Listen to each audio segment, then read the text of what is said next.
Would you be caught dead in the Lil Nas cat outfit? Did you see the little, it's like it's squeezing him up the bottom and it's squeezing him down in the front. And there's really, gay is one thing, not one hint of you being a man left is another.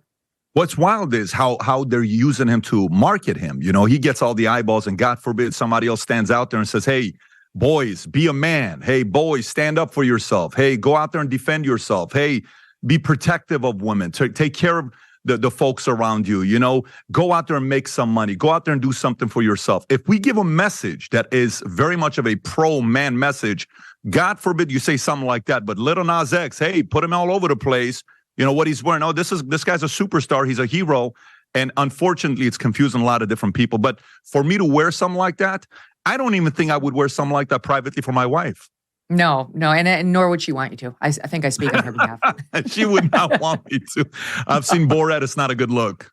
No, I will state for the record, we've been watching in the morning with my kids, because I follow him on Insta, videos of Jocko Willink, you know, who is like the Navy SEAL to end all Navy SEALs. Oh, yeah. And this morning we watched a video. It was Jocko discussing with Leif Babin, who married my friend Jenna Lee from Fox Business, BUD/S training, and how the SEAL team is like so much more than BUD/S training. Yes, it's difficult, but it's like you carried some logs and water, the way they described it. Like it doesn't compare at all to combat and war. And like that is who I want, especially my boys, listening to and looking at somebody like a man of service, a man of honor, a man who in some of his other messages says, whatever it is, it's your fault. You take responsibility, not somebody else. You. That's his whole thing, extreme accountability. Not these ridiculous people, Pat. I can't.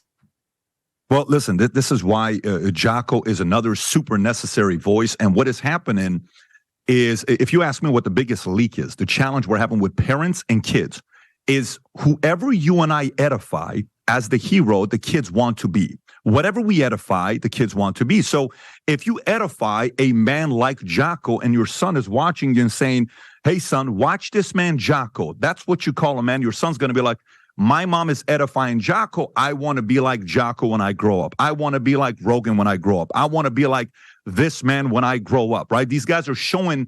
There's a guy named Petros, good friend. He's an entrepreneur. He's doing things where father and sons are coming, learning about how to become men. There's a bonding thing that's going on with the father and son. They're doing push-ups. They're training.